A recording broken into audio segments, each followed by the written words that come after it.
pesantren itu harus siap ya dengan segala zamannya.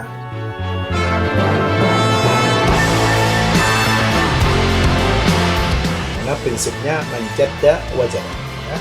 Jadi siapa yang selalu konsisten, ya, sungguh-sungguh pasti dia akan sampai kepada tujuan tersebut.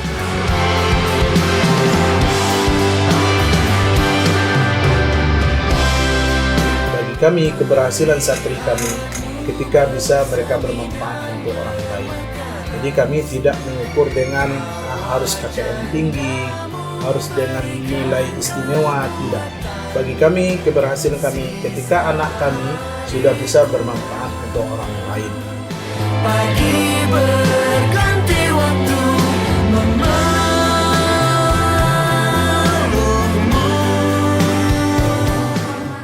Bismillahirrahmanirrahim. Assalamualaikum warahmatullahi wabarakatuh. Halo Sobat Kriyon, berjumpa lagi di Podcast Kriyon by Phoenix Software. Bersama saya, Pindi Gayatri. Baik, di episode ketiga kali ini, kita sedang berada di salah satu pondok pesantren terbaik nih di Kabupaten Kampar, Provinsi Riau, yaitu Pondok Pesantren Syekh Burhanuddin Kuntu. Nah, walaupun pondok pesantren ini jaraknya cukup jauh dari kota Pekanbaru, tetapi pondok pesantren ini sudah menerapkan digitalisasi loh Sobat Kriyon. Nah, di samping ini juga sudah hadir narasumber kita yang inspiratif dan juga luar biasa, yaitu Ustadz Haji Ahmad Junaidi Jamarin SH. Assalamualaikum Ustadz. Waalaikumsalam warahmatullahi wabarakatuh. Bagaimana kabarnya Ustadz? Alhamdulillah baik. Oke, sebelum kita bincang-bincang lebih jauh nih Ustadz tentang Pondok Pesantren Syekh Burhanuddin Kuntu dan tentunya tentang penerapan digitalisasi di Pondok Pesantren ini, boleh perkenalan diri dulu Ustadz untuk Sobat Kriyon yang saat ini sedang menonton. Baik ya. Bismillahirrahmanirrahim. Assalamualaikum warahmatullahi wabarakatuh. Saya nama Ahmad Junaidi Jamarin. Jamarin adalah nama orang tua, yaitu pendiri Pondok Pesantren Syekh Burhanuddin Kuntu pada tahun 1973. Saya sebagai pimpinan Pondok Pesantren Syekh Burhanuddin Kuntu ini adalah merupakan estafet ya, dari pendiri pertama, yaitunya menjadi pimpinan tahun 2005 ya. Dan alhamdulillah sampai hari ini masih aktif ya di Pondok Pesantren Syekh Burhanuddin Kuntu, walaupun dengan berbagai tantangan dan hambatan yang mau tidak mau harus dihadapi. Oke, terima kasih Ustadz. Saya yakin Sobat Kriyon penasaran nih tentang sejarah berdirinya dari Pondok Pesantren Syekh Burhanuddin Kuntu. Boleh jelaskan Ustadz tentang sejarah berdirinya dan cita-cita Ustadz nih dalam membangun dan mengembangkan pesantren ini? Pesantren Syekh Burhanuddin Kuntu itu dulu sebagaimana tadi saya katakan didirikan oleh Abuya Angkumodo Jamarin pada tahun 1973. Yang awal-awalnya inspirasi untuk mendirikan pesantren ini dari beliau adalah bahwa di Kampar Kiri pada saat itu belum ada pendidikan setingkat SMP, baru ada tingkat SD. Dan permasalahannya motivasi beliau untuk mendirikan pesantren ini adalah tidak adanya akses melanjutkan pendidikan taman SD di wilayah Kuntu ya, pada khususnya. Mungkin juga umumnya di Kampar Kiri pada waktu yang sekolah waktu itu namanya sekolah agama ya. Jadi atas dasar itulah beliau mendirikan pondok pesantren yang dalam tujuan pendirian awalnya adalah untuk membantu masyarakat sekitar sini supaya bisa melanjutkan pendidikannya ke tingkat yang lebih tinggi dengan pendidikan yang murah, hampir gratis. Karena pada tahun itu anak-anak di desa Kuntu yang bisa untuk melanjutkan pendidikan keluar itu hanya mereka-mereka yang punya duit. Sementara ekonomi masyarakat sekitar di sini pada tahun itu, pada tahun 70-an itu sebagian besar mereka hidup di bawah garis kemiskinan lah. Kehidupan mereka hampir 100% lah, hampir 100% cuma nyadap karet, dan itu pun tergantung cuaca. Kalau musim panas getah kurang, musim hujan nggak bisa nyadap, jadi ya begitu aja lah. Sementara potensi anak-anak ya yang tamat SD itu banyak ya. Akhirnya beliau ya sepulang dia dari sekolahnya dulu berkeinginan untuk membuat sekolah untuk menyambut melanjutkan pendidikan anak-anak putra daerahnya. Karena beliau sendiri adalah warga asli Kuntu, ya, dan lahir tahun 43. Ya, tahun 73 itu adalah dia pulang dari tempat dia mengajar sebelumnya di 13 Kota Kampar, yaitunya di pesantren Darussalam. Ya. Dan ini sejarah beliau ini lebih banyak sebenarnya yang perlu jadi aspirasi bagi kita. Tapi sampai saat ini kami belum bisa untuk membuatkan bukunya tentang beliau. Jadi pendirian Pondok Pesantren Syekh Burhanuddin Kuntu ini, ya, pertama itu motivasinya. Yang kedua adalah bagaimana supaya Syekh Burhanuddin yang makamnya ada di Kuntu ini salah seorang ulama penyebar agama Islam di Indonesia. Menurut versi Profesor Dr. Abdul Somad, ya, bahwa Syekh Burhanuddin ini lebih dulu daripada Wali Songo. Ya. Itu menurut versi beliau. Ya. Karena di sini adalah pada abad ke-11, tahun 1111 Masehi. Jadi karena itu menurut beliau ini lebih tua daripada Wali Songo yang ada di Jawa. Itu versi Abdul Somad. Sejarah Syekh Burhanuddin ini jangankan di masyarakat luar, di desa Kuntu sendiri sudah hampir nggak ada masyarakat yang kenal. Dan bahkan nama aslinya Syekh Burhanuddin, kata orang sini ada nama lain, tapi nggak ada yang tahu. Jadi dan karena itu pada tahun 75, ya, pesantren ini kan sebelumnya waktu 73 itu namanya Pesantren Darussalam. Karena beliau dulu dari Pesantren Darussalam, yang Darussalam 1 itu di Aceh, Darussalam Sani itu di 13 Kota Kampar, dan sini beliau juga ingin membuat nama Pesantren Darussalam Salis. Makanya masjid ini namanya Masjid Darussalam. Desa ini menjadi juga Desa Kuntu Darussalam, ya. Jadi bahwa kenapa nama ini diambil? Karena pesantren inilah pertama hunian manusia di Kuntu Darussalam ini. Dulu Kuntu di seberang, ya. Kemudian tahun 73 ini masih hutan belantara ini. Masih hutan, nggak ada manusia di sini. Cuma waktu itu kayunya udah besar-besar. Ya. Kalau sekarang mungkin kayu-kayu itu bisa illegal logging juga, ya. Waktu itu nggak ada, ya. Akhirnya dibuat lagi pesantren. Sehingga terjadi kontroversi antara dia dengan abangnya sendiri tentang masalah pendirian pesantren di sini. Kata abangnya, ya, kenapa kamu bikin sekolah di seberang dalam hutan? Sedangkan dalam kampung ini dia belum ada, tentu orang mau masuk, ya. Kenapa kamu buat dalam hutan lagi, ya? Waktu itu beliau jawab simpel, ya. Dia panggilnya, abang itu panggilnya Entuo. Entuo itu kan bahasa daerah sini, ya. Jawabnya gini, kalau yang namanya emas, ya, dalam lumpur pun orang akan cari. Itu aja jawabannya. Jadi yang namanya pendidikannya walaupun dalam hutan, orang kan datang gitu, ya, untuk belajar di sana. Tapi kalau kita umpamanya walaupun nanti dalam kelas yang bagus tadi yang kita tayangkan itu kotoran, nggak ada yang mau katanya. Itulah aspirasi. Jadi inilah perdananya hunian manusia dalam hutan yang dulu, yang sekarang sudah menjadi desa definitif. Kebetulan juga, ya, yang memprovokasi masyarakat di sini untuk jadi desa itu ya saya juga. Saya, ya, tahun 2005 itu. Dan saya juga panitia, alhamdulillah sekarang sudah menjadi desa definitif. Dan sudah warganya sudah kakaknya udah hampir 1.500 lah di desa seberang ini. Nah, itu dulu secuil sejarahnya berdirinya pesantren kita ini, ya.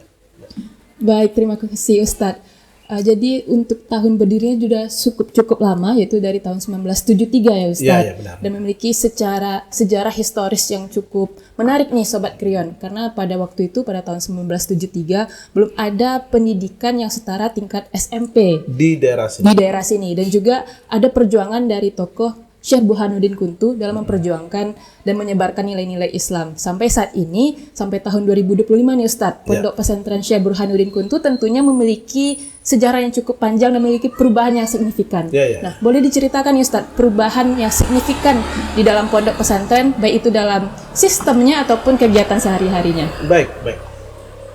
Sejak berdirinya Pondok Pesantren Syekh Burhanuddin tahun 1973, yang pada waktu itu di awal-awal berdirinya itu ada kontroversi dengan masyarakat. Pertama tentang masalah lokasi, ya. Sehingga awal-awal sebelum ada di sini dibangun musola tahun itu, kita akan belajar di sebuah sekolah lama di seberang sana, ya. Dan dipindahkan sebenarnya ini itu dari pecah. Sebagian nggak mau pindah, sebagian pindah. Maka waktu itu dibagilah. Yang mau pindah ikut ke seberang sini, mondok di sini, tinggal di sini walaupun dalam hutan. Yang nggak mau tinggal di seberang sana, ya. Tapi persentasenya yang pindah ke sini lebih banyak ya, daripada yang di seberang. Itu awal-awal. Kemudian sesuai perkembangannya, bahwa pada tahun 75 itu, dari tadi katanya pesantren Darussalam, pindah nama menjadi pesantren Syekh Burhanuddin, karena untuk mengambil barokah ya dari makam bersejarah yang ada di sini, penebar agama Islam pertama ya di daerah Kampar Kiri ini. Jadi untuk menjaga itu juga supaya nama ini jangan hilang di telan masa, karena lokasi makam sekarang itu udah orang nggak tahu lagi itu bahwa yang punya makam itu namanya Burhanuddin, orang nggak tahu. Waktu itu orang bilang hanya makam Datuk Bertuah atau makam Jihad. Ini Jihad bahasa sini ya. Dan itu angker dulu ya.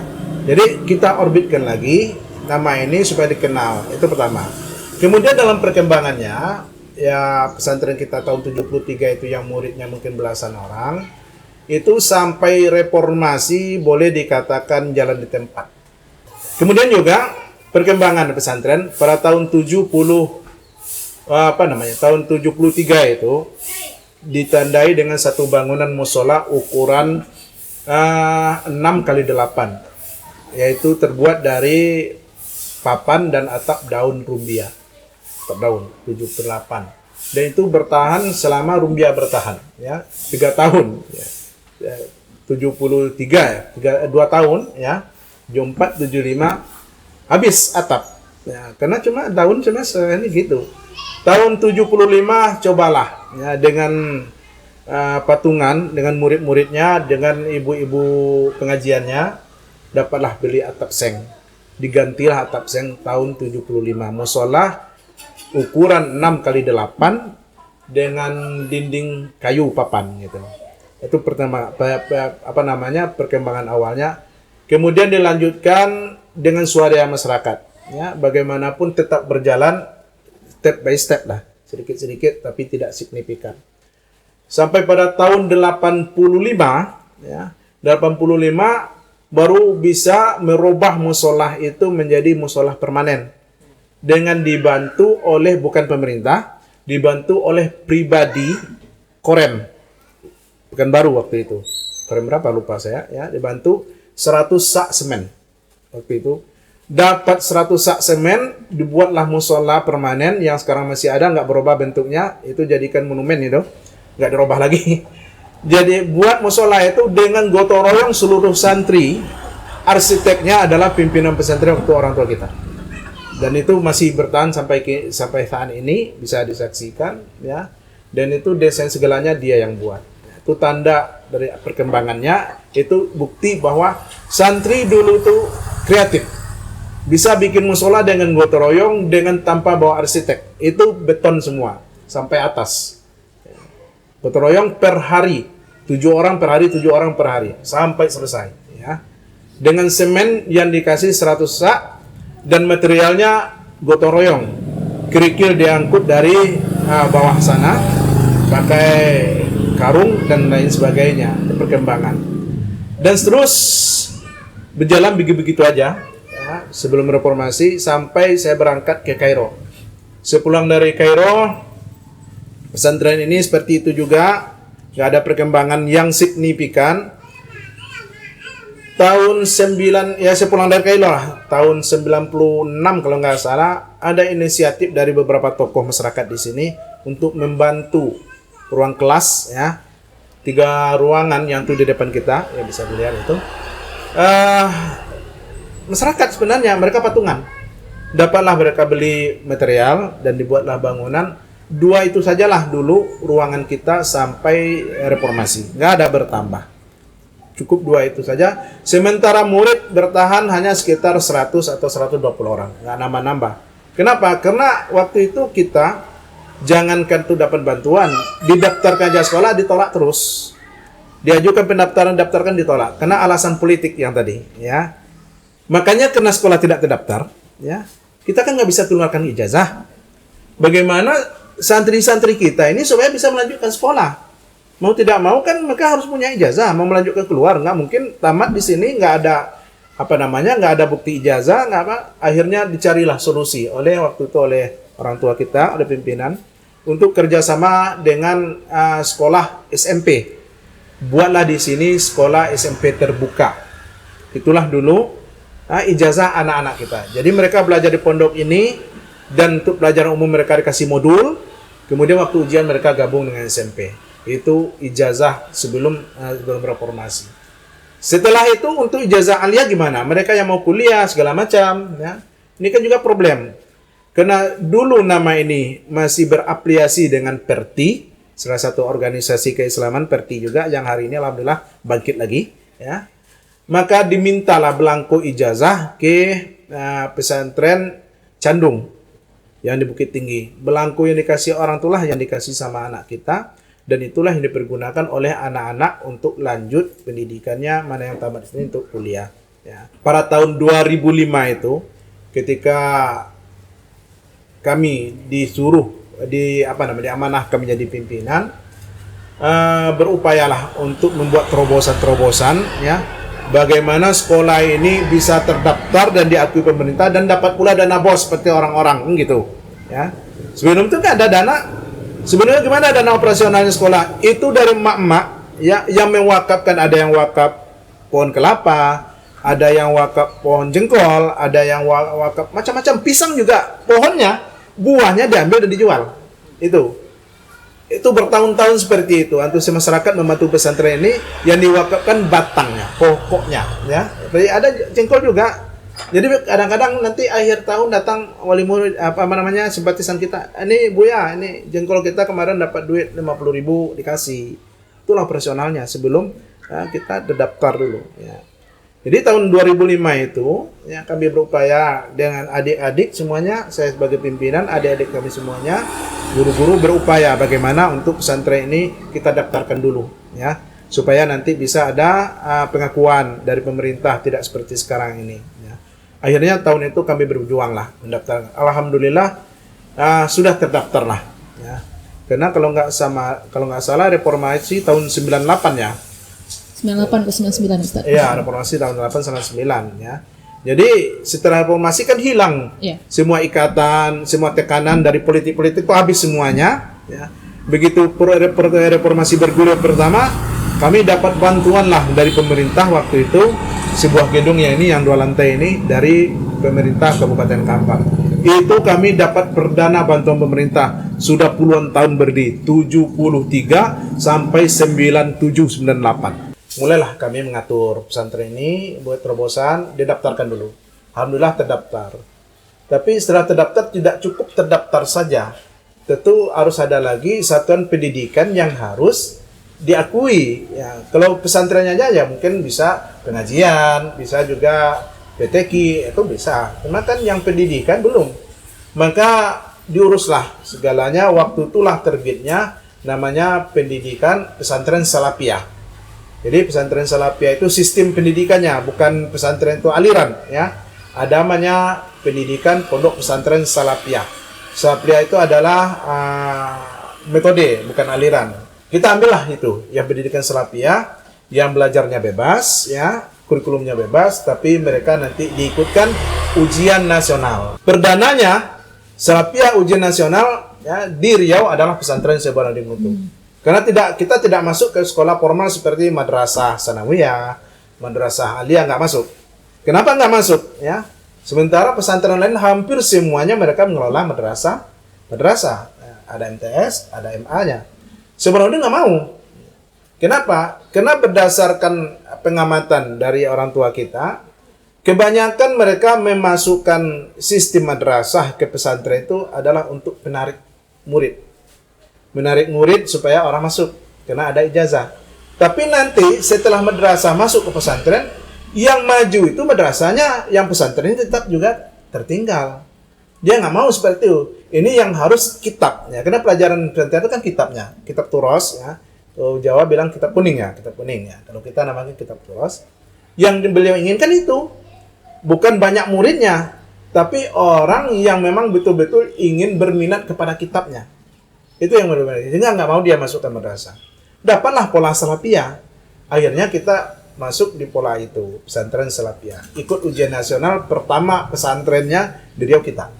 Pada tahun 2010 kalau nggak salah. Nah, terus perkembangannya yang namanya ini Salafiyah ini belum permanen di pemerintahan.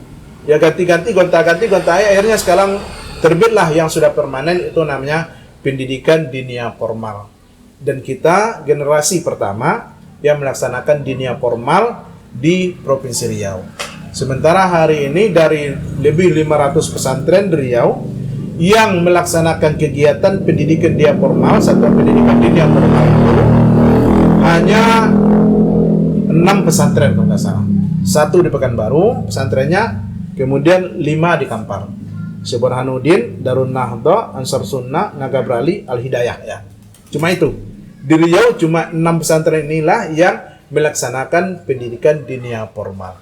Namun dari 6 pesantren ini yang melaksanakan pendidikan dinia formal, murid terbanyak PDF se-Riau adalah Syekh Burhanuddin Kuntu ya.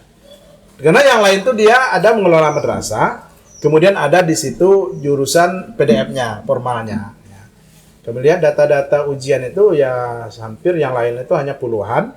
Ya, tapi kalau data ujian IW namanya, Imtihan Watani di Cirebon itu ratusan. Ya. Jadi yang full mondok dan tinggal di pondok untuk di Kabupaten Kampar memang yang terbanyak di Syekh Burhanuddin. Kalau pesantren yang lain ya tanpa kita menyebut nama itu santrinya yang mondok tuh hanya sekitar 150, sisanya balik rumah, datang pondok, balik rumah begitu. Ya. Di Kampar kebanyakan model itu. Tapi yang mondok full 100% santrinya, dan itu salah satu syarat wajibnya untuk bisa diterima di pesantren ini adalah ya di pesantren Syekh Burhanuddin itu. Jadi perkembangannya sejak reformasi itu alhamdulillah kita sudah terdaftar dan sudah juga diakui, sudah terakreditasi. Akreditasi pertama kita nilainya A. Yang sanawiyah A, yang aliyah A. Pertama akreditasi. Dan sejak itulah mulailah perkembangan yang signifikan. Mulailah bantuan-bantuan pemerintah. Ini semua gedung yang ada ini, yang dilihat yang ada sekarang ini cuma 2 yang swadaya masyarakat lokal yang di depan ini dan musola. Sisanya itu bantuan pemerintah. Ya. Kecuali juga musola di bawah itu masih swadaya masyarakat. Kemudian murid mulai banyak. Tahun 97 perdananya murid mulai banyak, itu yang daftar 100 orang. Dan perkembangannya ya alhamdulillah sekarang sudah sampai, dan pernah santri kita sampai 1.400 santri dan santriwati dan nginap semuanya di pondok. Itu tahun 2017-2018 sebelum Covid. Ketika Covid kemarin ada agak menyusut. Dan bahkan alhamdulillah santri-santri yang dulu dibilang oleh pimpinan Go Internasional udah ada dari luar negeri ya. Ada yang dari Malaysia, ada yang dari Thailand, santri kita. Bahkan kemarin maaf ya, tapi nggak jadi. Udah ada yang ngajukan permohonan dari Azerbaijan. Nggak tahu dari mana dapatnya, wallahu alam. Tapi sudah ada masuk ke email pondok mau sekarang. Tapi nggak jadi datang, wallahu alam, nggak tahu alasannya. Tapi ada. Ya. Artinya apa yang dikatakan oleh beliau dulu itu 100% terjadi. Dan pernah lagi satu peristiwa ya dulu, karena di sini semua gurunya ya masa-masa sebelum reformasi itu kan nggak ada gaji. Cuma diharapkan dari tadi penjualan jengkol, penjualan pisang segala macam, berapalah dapat. Jadi ada guru-guru yang nggak malas-malas. Ya. Akhirnya pimpinan waktu itu marah. Ya. Kalau kalian mau istiqomah di sini, insya Allah nanti kalian ya ada kehidupan kalian itu kan berubah. Ya. Yakinlah katanya bahwa satu saat ini orang banyak nanti akan melamar pekerjaan di sini. Hari ini memang begini kita, tapi suatu saat akan banyak orang melamar. Dan itu memang ternyata menjadi kenyataan. Sekarang ini ada 4 permohonan yang belum diproses ya. Hampir setiap bulan itu ada aja yang mau melamar nanya lowongan kerja. Ya. Jadi itu perkembangan yang pasti sejak reformasi sampai hari ini, dan kita juga sudah terakreditasi dan lokal ya padanya seperti hari ini. Nah, itu ya dulu secara singkat perkembangan pesantren kita. Ya. Oke, baik. Terima kasih banyak Ustadz. Jadi menarik sekali ya Sobat Krian, perubahan dari Pondok Pesantren Syekh Burhanuddin Kuntu dari tahun 1973 sampai 2025. Dan banyak tantangan dan hambatannya, terutama pada era sebelum reformasi ya Ustadz. Ada tantangan dari segi politiknya, kemudian ada juga dalam perubahan pembangunan nih, yang dulunya bangunan musola awal mulanya hanya dari papan ya Ustadz, sampai sekarang sudah luar biasa perkembangannya. Dan menariknya di sini ya Sobat Kriyon, masyarakat juga turut mendukung untuk pembangunan dari Pondok Pesantren Syekh Burhanuddin Kuntu. Dan di sini Ustadz dan juga pendiri dari Pondok Pesantren ini punya mimpi go internasional. Kami melihat di sini Pondok Pesantren Syekh Burhanuddin Kuntu walaupun memiliki banyak tantangan dan hambatan ya terdahulu Ustadz, tetapi memiliki visi perubahan yang sangat luar biasa. Salah satunya juga dengan menerapkan sistem digitalisasi keuangan di sekolah ini dengan bekerja sama dengan Kriyon by Phoenix Software, yaitu salah satu fitur yang digunakan yaitu OnCard. Boleh diceritakan nih Ustadz, bagaimana awal mula mengenal Kriyon dan bagaimana nih penggunaan sistem OnCard di Pondok Pesantren ini? Silahkan Ustadz. Bagi kami ya, IT teknologi itu adalah merupakan sarana, alat ya. Nggak ada bedanya, bagi kami tidak mengharamkan IT. Memang ada sebagian kawan yang anti IT. Ini produk Yahudi, ini produk ini, ya, kita nggak tahu lah alasannya. Tapi bagi kami, IT itu tak lebih kami samakan dengan sarana seperti pisau. Ya. Itu kan bisa dimanfaatkan baik, bisa untuk yang jahat juga. Ya. Memang kadang-kadang dari teknologi ini, ya, internet inilah, ya, banyak kadang-kadang kalau kita nggak bijak menggunakan, banyak yang kita mencari yang salah saja. Tapi apa bedanya kita memakai pisau di rumah ya? Kalau kita gunakan untuk pemanfaatan yang bermanfaat ya, untuk seperti di rumah oleh ibu-ibu masak, bagi bapak-bapak untuk mencari kehidupan, itu kan menjadi manfaat. Ketika pisau ini kita manfaatkan untuk merampok, mencuri, jadi masalah. Begitu juga IT ini ya. Kita gunakan kepada hal yang bijak, yang baik, dan insya Allah itu bermanfaat bagi kita. Maka dalam perkembangan ini, ketika kami diundang, nah, ditelepon oleh dari Bang Riau, yang mungkin juga mitra dari OnCard ya, kami ditelepon, diundang ke salah satu pesantren. Dalam undangannya adalah untuk sosialisasi, digitalisasi, ya. Rupanya yang undang OnCard. Ketemunya di salah satu pesantren dulu, ya di Kampar Kiri Hilir kalau nggak salah. Sebelumnya kami juga sudah mencari hal-hal yang berkaitan dengan digitalisasi ini, yang mengatur masalah keuangan santri, masalah absensi, dan lain sebagainya. Karena dunia yang sekarang serba digital, kita nggak bisa ngelak daripada wabah yang seperti ini, atau era-era yang serba digital hari ini, kita nggak bisa ngelak. Ketika kita lari dari sana, maka kita semakin tertinggal, dan memang dengan sistem digitalisasi ini, semua serba mudah, apalagi dalam hal administrasi gitu. Jadi ketika bertemu dengan tim OnCard waktu itu, menawarkanlah beberapa platform yang berkaitan dengan pengelolaan keuangan santri, khususnya waktu itu belum ada fitur lain, dan kami juga sedang mencari itu, dan juga pernah berjumpa dengan platform lain yang menawarkan yang sama. Cuma waktu itu ada suatu kelebihan yang kenapa kami mengambil sistem OnCard, kenapa nggak ambil yang lain. Bahkan dari beberapa bank juga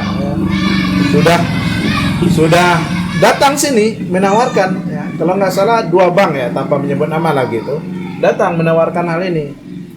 Tapi yang waktu itu dia masih menggunakan uang elektronik ya, money elektronik, dan ini rentan. Ketika nanti hilang kartunya, ya uangnya nggak bisa lagi. Begitu OnCard menawarkan waktu katanya nggak sama dengan money elektronik, nggak sama dengan elektronik, maka di sini bisa juga menurut pikiran saya waktu itu. Akhirnya ya datanglah tim OnCard yang kami undang juga ke pondok mensosialisasikan. Dan waktu itu maka saya berpikir lah, inilah yang kita cari ya, yang sesuai dengan keinginan kita. Maka diterapkanlah ya, OnCard itu sampai hari ini alhamdulillah berjalan lancar, baik, dan memang banyak terbantu ya dari sistem OnCard ini. Pertama ya, problem kita sebelumnya oleh OnCard ini itu santri kan banyak kehilangan duit. Kehilangan ini ya boleh mungkin tercecer, mungkin lupa naruh tempatnya, dan lain sebagainya, bukan dicuri ya. Maka kami juga berpikir bagaimana mengantisipasi ini. Dibuat tabungan di guru, repot nanti guru bayar tiap hari sama anak-anak ya. Memang ada salah satu pesantren yang kami dengar ya, itu uang belanja anak-anak ditilip salah seorang pengurus. Yang pengurus itu kerjanya tiap hari adalah membayar uang belanja anak, yang boleh hanya 10.000 per hari. Anak itu cicil, ambil pagi 5.000, nanti sore ambil 5.000. Ya, itu pengurus kan susah jadinya. Kita bagaimana kalau ada ya yang digitalin tentang masalah ini ya, apa salahnya kita pakai? Ketemulah dengan on-card ini ya. Rasa-rasanya waktu itu udah cukup ya untuk pesantren. Kenapa ketemu dengan on-card dan kenapa pakai on-card? Salah satu keistimewaannya itu adalah uangnya bisa dicairkan di pondok, tidak sama dengan money elektronik gitu. Itu salah satu alasannya. Di samping yang lainnya juga bisa mengontrol belanja santri ya. Dan kita mengontrol apa yang dibelanjakannya ya. Sehingga on-card itu bisa dipakai di dalam kompleks saja, memanfaatkan digitalisasi ya, internet, maka insya Allah ya itu bermanfaat guna bagi kita. Tidak lagi hal yang menakutkan bahwa IT ini berbahaya gitu ya. Baik, terima kasih Ustadz. Jadi kalau bisa saya simpulkan di sini dengan berbagai problem tentang keuangan siswa di sekolah, fitur on-card bisa menjawab masalah-masalah tersebut ya kan Ustadz? Insya Allah bisa. Karena tentunya dalam penerapan digitalisasi itu tidak instan ya Sobat Kriyon, ada proses di dalamnya dan terkadang ada hambatan dan tantangan. Dan dalam penerapan digitalisasi itu terdapat beberapa pihak yang terkait, mulai dari tentunya guru, kemudian ada siswa dan juga orang tua nih Ustadz. Dan seringkali masalah itu masyarakat terkadang belum bisa beradaptasi dengan cepat terhadap perubahan tersebut. Nah, apakah ada nih Ustadz cerita-cerita unik dari dalam menggunakan on-card ya sama di Pondok Pesantren Syekh Burhanuddin Kuntu, dan bagaimana cara Ustadz nih dalam menangani permasalahan misalnya orang tua yang belum paham dalam penerapan digitalisasi? Silahkan Ustadz. Ya, kalau cerita-cerita uniknya karena ini baru, asing ya. Dan itu bagi masyarakat kadang-kadang banyak takutnya. Apalagi mungkin dari buta teknologi ya. Sehingga kadang-kadang pusing dia melihat hal-hal yang seperti itu, pusing. Pernah salah satu cerita nih, saya nanya pada salah satu wali santri ya, saya tanya gimana ini dia katanya kami untuk ngisi top up itu manual tuh ya. Kenapa manual? Nggak paham ya, penuh banyak yang diisi katanya. Makanya saya coba ajarin ya, begini, ini nomor akunnya, tulis ini, kirim ke sini ya, kemudian balasan ini. Pokoknya saya nggak paham Bu ya, pokoknya saya nggak paham. Itu aja jawabannya, nggak mau belajar ya. Yang kedua, yang kadang-kadang yang lucunya dari santri-santri pemegang kartu ya, yang namanya anak-anak yang masih masih pancaroba lah gitu. Kartu itu sering dirusak. Maksudnya begini, bukan dirusak kartunya, buka fotonya ya, tinggal putih aja. Alasan dibuka malu lihat foto sendiri ya. Ini kadang-kadang bagi anak-anak ya, yang kita juga nggak paham kenapa mereka malu lihat foto sendiri. Dianya malu apalagi dilihat orang lain. Sementara perilakunya kadang-kadang tampil MPO lah, yang mencari perhatian orang sering. Tapi begitu fotonya di malu gitu. Nah, ini kadang-kadang hal-hal yang tantangan bagi kita. Nah, dan ditambah lagi kadang-kadang permasalahan dari wali santri yang ditakut-takuti anaknya. Jadi yang ngisi top up tuh nggak boleh dari rumah, karena nanti salah kirim masuk ke akun orang lain. Itu salah satu kata dari santri kepada ayahnya ya. Yang kedua juga nanti katanya susah nanti kalau udah masuk itu, makanya dia top up begitu belanja top up, mau belanja top up. Di dalam itu kan sudah kita atur untuk top up yang melalui mobil banking itu 50.000 minimal, kan udah diatur. Kalau yang cash itu minimal 10.000, malah yang top up 2.000 ya. Ini juga kadang-kadang permasalahan anak-anak kita, ditambah lagi dengan orang tua yang kurang paham, itu problem. Tapi bagaimanapun kami berupaya ya untuk mensosialisasikan dan mengedukasi wali santri yang kurang paham. Ya kadang-kadang ya melalui video yang juga kami minta dari tim on-card juga, yang kemarin saya juga minta dari on-card untuk penggunaan Kriyon ini ya, udah kasih ya. Jadi itu problemnya tentang masalah on-card ini.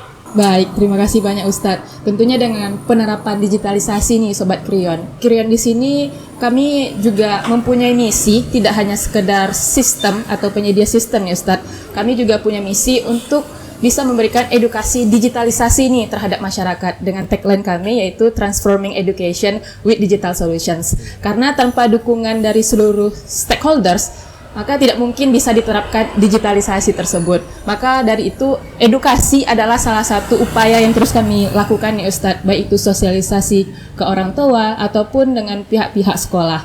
Dan semoga nantinya dengan adanya digitalisasi ini bisa membantu proses keuangan ataupun proses-proses lainnya di ekosistem digital di sekolah. Oke, baik Ustadz. Dalam penerapan digitalisasi ini kami melihat Ustadz merupakan salah satu sosok yang konsisten dan disiplin nih dalam menerapkan digitalisasi. Karena kita lihat tadi banyak tantangan, banyak hambatannya, apalagi dari siswa ataupun siswinya. Bagaimana nih Ustadz bisa terus konsisten dalam menjaga budaya tersebut sehingga digitalisasi ini bisa membawa manfaat untuk kita semua? Ya, karena kami punya pandangan bahwa sistem digital ini bermanfaat ya untuk lembaga pendidikan. Kami harus bisa mencapai titik sempurnanya di dalam menggunakan digitalisasi ini. Ya, untuk itu wajib mau tidak mau harus konsisten. Karena prinsipnya manjadda wajada. Ya. Jadi siapa yang selalu konsisten, ya sungguh-sungguh pasti dia akan sampai kepada tujuan tersebut. Itu saja. Ya, motivasi kami dan memang bagi kami merasakan manfaatnya. Kalau itu sudah bermanfaat, kenapa harus ditinggalkan, kan gitu saja. Oke, luar biasa ya Sobat Kriyon. Manjada wajada ya dari panggilannya Ustadz. Oke Sobat Kriyon, tidak terasa nih sudah 30 menit kita bincang-bincang dari awal sejarah berdirinya sampai sekarang penerapan digitalisasi di salah satu pondok pesantren Syekh Burhanuddin Kuntu. Sebelum kita tutup nih Ustadz, boleh disampaikan quotes atau harapan nih tentang penerapan digitalisasi sekolah ataupun harapan tentang pondok pesantren Syekh Burhanuddin Kuntu ke depannya. Silakan Ustadz. Baik, harapan kami bahwa kedepannya pesantren Syekh Burhanuddin Kuntu sesuai dengan visinya adalah menciptakan manusia-manusia yang siap terjun di masyarakat secara nasional dan global. Dalam hal ini tujuan akhirnya bagaimana pesantren ini bisa menerapkan motonya yaitunya khairun nas anfa'uhum linnas. Bagi kami keberhasilan santri kami ketika bisa mereka bermanfaat untuk orang lain. Jadi kami tidak mengukur dengan harus KKM tinggi, harus dengan nilai istimewa, tidak. Bagi kami, keberhasilan kami ketika anak kami sudah bisa bermanfaat untuk orang lain. Itu harapan kami. Jadi mudah-mudahan ke depan pesantren ini merupakan salah satu ikon perubahan ya untuk di Kampar Kiri khususnya, ya, karena memang dari awal yang merubah daripada sistem di Kampar Kiri ini kebanyakan dari kami. Pesantren itu harus siap ya dengan segala zamannya. Jangan timbul ungkapan bahwa pesantren itu terkebelakang, pesantren tak tahu teknologi, ya, pesantren ini nggak bisa menambah perubahan, tidak. Bagi kami perubahan itu mesti ada, tapi dalam catatan hal yang positif dan bermanfaat guna. Oke, terima kasih banyak Ustadz. Masya Allah luar biasa ya. Semoga nanti ke depannya Pondok Pesantren Syekh Burhanuddin Kuntu bisa menjadi salah satu pondok pesantren yang terbaik di Kabupaten Kampar dan juga di Provinsi Riau. Dan semoga tetap bisa terus bersinergi nih dengan Kriyon by Phoenix Software dalam menerapkan digitalisasi di lingkungan pendidikan.